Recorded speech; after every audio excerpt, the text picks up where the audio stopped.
I learned so much about so many different cultures in that moment. I was blown away, and that's what made me think I gotta study this with anthropology. There's so much going on here.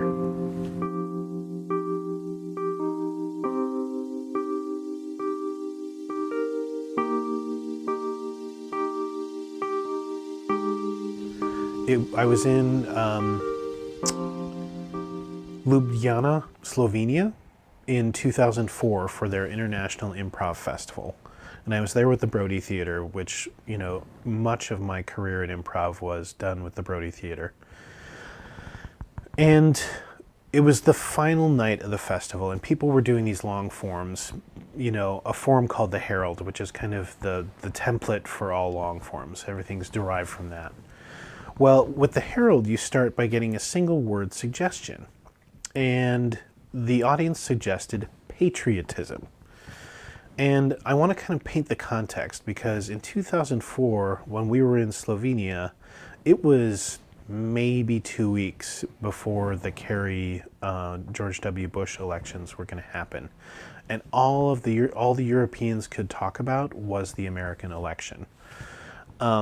So patriotism, the fact that the crowd brought that up with the final show, which I was not in, I was actually watching,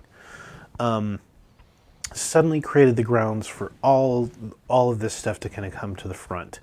So first, all the players interpreted that patriotism suggestion. They were inspired to do what's known as an opening exercise, where we kind of blow up the ideas of what patriotism mean. And here's how they did it. It's a mixed cast of about people from 8 different countries. Well, all of these people started to, one at a time, start singing their national anthems. At first it was one at a time and you could hear them individually, but they just started to sing them into cacophony.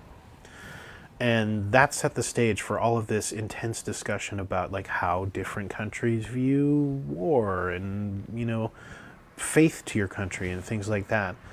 And one particular moment, an Austrian woman, Trixie, stepped forward and started talking about how her grandfather was in the Blitzkrieg in Berlin on the Nazi side, because, Austrians were just kind of adopted into, the Nazi program. He didn't necessarily like the Nazis, but he was still fighting for them. At the same time, one of the Slovenians, Dražen, was talking about how his grandfather was also involved in the war on a different side.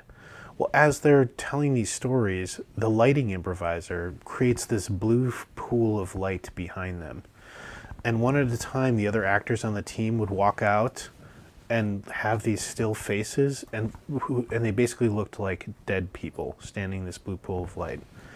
Until there's about 6 haunting dead people in the pool of light, and Dražen and Trixie are getting to the crescendos of their monologues, talking about how the Day of the Dead in Europe was also right around the corner, and it's all about honoring the war dead. And the very last person to come onto stage and interrupt the monologues was an American who ran out on stage and said, he started to wave his hands in front of the dead people, and they would drop to the floor, so that the whole stage was littered with bodies, and it looked desperate, and it was actually very affecting. People were starting to cry in the audience. And then he turns around in the pool of light and interrupts the monologues and says, "In America, for Memorial Day, we go to the beach." And the lighting improviser turned the blue to white lights, and all the bodies sat up and started putting on suntan lotion. And it turned this tragic moment into this comedy moment on a dime. And I was just I learned so much about so many different cultures in that moment. I was blown away, and that's what made me think I gotta study this with anthropology. There's so much going on here.